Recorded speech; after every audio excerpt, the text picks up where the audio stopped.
a partir de la llegada de la Revolución Bolivariana, ocurrieron muchos cambios. Primero, la aprobación de la Constitución Nacional de la República Bolivariana de Venezuela. Pero también surgieron una serie de referentes, de hechos trascendentales, como la inclusión de los indígenas. De alguna forma se estaba aportando a la venezolanidad los colores de lo que esencialmente era el continente antes de la invasión española. Pero ese marco legal, obviamente en el tiempo, ha de sufrir transformaciones. Y eso es lo que hoy estamos procurando promover.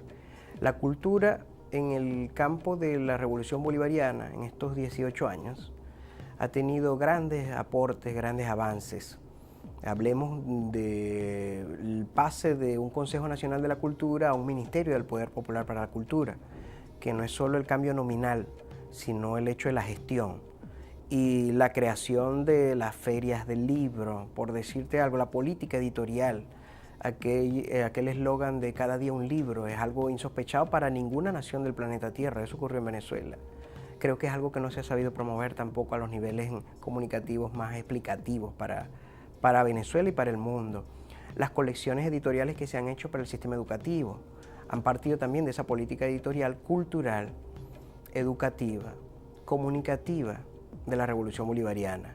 Han habido grandes aportes también, el Centro Nacional del Disco, una iniciativa que surgió contemporáneamente del Ministerio del Poder Popular para la Cultura y que además se ha dedicado a grabar, producir, editar y hasta replicar de manera masiva los discos de cultores de este país que no tenían la posibilidad de hacerlo. Lo mismo pasaron con muchos libros de poetas que decían que vamos a hacer el festival de poetas no publicados. A partir de la Revolución Bolivariana se insertan dentro de esa gama de poetas y escritores, novelas. Te estoy hablando de múltiples temáticas aparte de los textos educativos. Pero el cambio trascendental creo que ha sido el discurso, la politización de la sociedad venezolana. Cuando ahora se habla de Venezuela o del venezolano como un sujeto social, hablamos de una nueva condición cultural para enfrentar la realidad. Es decir, hay una compenetración del discurso con la acción y la vida social venezolana que va más allá de lo que hoy tenemos como revolución. La participación protagónica pasaron de ser conceptos a convertirse en realidades fácticas. Y la búsqueda del poder deviene de la comunidad y es el pueblo consciente de su propia realidad que tiene que dar un salto, y es un salto cultural. Toda revolución es cultural. Decía el propio Pepe Mujica en sus últimas alocuciones como presidente de Uruguay, en un contexto internacional, que era más fácil cambiar la realidad material que la realidad cultural. En Venezuela, a partir de los ingresos del petróleo que Chávez llevó a sus mayores niveles en la historia de la OPEP, y esos ingresos fueron reconducidos a una gran inversión social o a resarcir la deuda social de años anteriores, tratando de buscar la equidad social, generaron una nueva cultura. Y esa realidad material ha sido cambiada, pero la realidad cultural también. Eso hay que verlo, hay que profundizarlo y hay que seguir hurgando en las posibilidades de expresión de la gente, porque seguimos escuchando en los medios de comunicación privados, concesiones que da el Estado incluso, son privados en la manera de usufructuarlo, pero a nivel de contenido funcionan como una caja de resonancia del sistema capitalista que queremos destruir. Y lo queremos destruir sencillamente porque destruye a la sociedad. No lo queremos destruir per se por un capricho. Es una necesidad histórica para reencontrarnos con esos vínculos que se han roto, que culturalmente se han roto, reencontrarnos con nuestra identidad indígena, nuestra identidad africana, esa mezcla que surgió a partir de la invasión española que hoy somos, pues. Decía Leopoldo Sea que hoy somos el collage o el collage de todas esas mezclas. Y nosotros estamos atendiendo a esa vitalidad que nos dio esa fusión. Nosotros somos esa efervescencia de esa cultura y por eso vivimos en constante cambio, un permanente cambio, que no cambia todo, no cambia nada. Eso también lo refiere Alfredo Zitarrosa en una de sus canciones emblemáticas, un compositor uruguayo, cantor nuestro de Sudamérica, y porque entendemos además que el contexto cultural de Venezuela es un contexto que impacta a Latinoamérica y al mundo. Entonces, cuando hay ese cambio cultural, ese cambio estructural, se genera una nueva sociedad y es lo que hoy estamos viviendo. Es una nueva sociedad venezolana y es una nueva espiritualidad. La nueva venezolanidad ha sido creada a partir del proceso de la Revolución Bolivariana, cuando se rescatan los referentes culturales. Poner en boca de todos a Florentino y el Diablo, que es una leyenda llanera construida por Alberto Arbelo Torrealba, abuelo de un gran cineasta venezolano que no comulga con el gobierno, sin embargo el Estado ya ha financiado producciones millonarias en dólares. Tiene que ver también con un logro de mucha gente que logró conocer un contenido que no conocía. Y eso es parte de este proceso de la nueva venezolanidad. La nueva espiritualidad no pasa por los dogmas religiosos, por la libertad de culto. Pasa por la convicción férrea en un país que tiene un aura, un espíritu de reinvención. Venezuela se está reinventando y los procesos históricos son procesos largos, no son procesos biológicos, o sea, no ocurren en el tiempo biológico de las personas, por eso somos finitos y por eso la descendencia, para que esos procesos puedan prevalecer en el tiempo, aquello que humanamente se nos parece más a la naturaleza, a la espiritualidad que de alguna forma se han roto con los dogmas religiosos. Las religiones incluso encasillan formas de creencias, pero la espiritualidad abraza la posibilidad de ser más que esa religión, que es la convivencia, la paz, el respeto, el amor, la construcción colectiva de la identidad. Y hablamos también de muchas otras herramientas de construcción social, que no son solo las bellas artes, sino la conversa, la capacidad de dialogar entre nosotros. Y por qué cuando la gente se reúne y surgen temas de interés, nos interesa tanto lo que el otro dijo. Porque esa forma de pensar nos ayuda a pensar más allá de cómo nosotros pensamos en torno a algo. ¿Ves?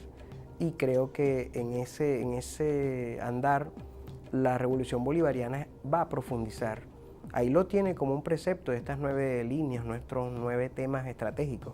Pero es algo que transversaliza la Constitución Bolivariana. Todo debe profundizarse, debe adecuarse a los nuevos tiempos. Y más adelante, dentro de 15 años, 20 años, si hay que hacer una nueva constituyente para seguir profundizándola, humanizándola aún más, ahí habrá posibilidades en ese texto para seguir haciéndola. Porque las leyes no son retrotraíbles, pues. Nosotros tenemos logros con esta Constitución, ahora se va a profundizar en esos logros, literalmente, figurativamente, profundamente. La lucha simbólica, que creo que es la guerra más costosa y la que nos cuesta más vencer, porque son batallas que se van presentando en el camino. El surgimiento de los medios comunitarios es incluso una herramienta de construcción de identidad que se da a partir de la valoración de la cultura propia. Es donde la comunidad habla, donde la comunidad se ve reflejada, que son los verdaderos venezolanos. O sea, no es la sociedad que ha sido trabajada, moldeada, modelada a partir de los patrones de consumo que solo ven la realidad y viven la realidad dentro de un centro comercial. Tienen que salir de su comunidad para empezar a vivir la realidad impuesta. A eso me refiero. Y eso ha sido entendido en este proceso coyuntural de la Revolución Bolivariana. Y vivimos en una permanente coyuntura, vivimos en una permanente contingencia, vivimos en una permanente emergencia porque confrontamos al sistema capitalista. La confrontación al sistema capitalista de parte de Venezuela va a ser una lucha permanente. El asedio contra Venezuela va a ser constante. Además, flotamos en petróleo. Nosotros flotamos en petróleo, tenemos minerales conocidos, desconocidos, los llamaban minerales raros. Tenemos biodiversidad muy apetecible para la industria farmacológica, que es privada, que además genera la enfermedad para ellos tener el placebo porque no lo cura. Entonces toda esa lucha la estamos nosotros librando a partir de un modelo cultural que pretende cambiar los patrones de consumo de la sociedad que ha sido enfermada por el sistema. Hay gente que siente que llevar a un visitante que viene a la ciudad, en vez de llevarlo a los sitios emblemáticos, así estén descuidados, desprovistos de una conciencia patrimonial, prefieren llevarlos a centros comerciales a consumir cine malo, comida chatarra, pagar por un estacionamiento, porque tú empiezas a pagar desde que entras ahí. Entonces esa cultura uno tiene que irla desmontando. Tú vas a consumir dentro de ese centro comercial y además que vas a consumir tienes que pagar el estacionamiento, ¿ves? donde incluso el sistema te dice que no se hace responsable por lo que le puede pasar a tu vehículo. Ese tipo de ironías todas hay que irlas desmontando. La gente paga cable, que es una cultura de consumo, para aburrirse más lentamente con los canales, ¿ves? Porque la opción que le dan a nivel nacional o regional intenta competir con esos patrones establecidos, pues cuestiones de telenovelas, el mismo tema histórico de la mujer que es maltratada por el, qué sé yo, esa historia repetida donde ella se vuelve ciega, loca y después es millonaria y mancilla la vida del tipejo que se enamoró de ella, que al final no era rico. Todas esas cosas ya quedaron desmontadas por esta nueva realidad. Y es la lucha permanente de reinvención de la sociedad que nosotros estamos librando. Creo que hemos llegado a mayores niveles de conciencia y ese es el gran temor que hay, pues, de dar este salto cualitativo a una constitución que es perfectible dentro de un sistema democrático. Incluso el presidente Chávez intentó hacer una reforma por vía de constituyente, ¿ves? Una reforma constitucional donde le preguntaba al pueblo si quería introducir tantos artículos a la Constitución y bueno, en ese contexto se perdió esa lucha, pero fue el primero en proponer una constituyente y después una reforma fue el presidente Chávez, es decir, que había necesidad porque la dinámica social va dictando nuevos momentos. Bueno, quisiera que Venezuela se escuchara más en la radio, que nos pareciéramos cada vez, que nuestros medios se parecieran más a Venezuela, que nuestras pantallas de cine sigan plenadas de producción nuestra, nuestras radioemisoras, tanto públicas como privadas, entiendan que estamos en Venezuela y que la primacía debe ser para el venezolano. Démosle la bienvenida a otros cultores, a otros artistas, a veces no son artistas y hay que decirlo, son artistoides, son construcciones de la industria cultural alienante y no nos dejan nada, nos dejan oquedad, vacío.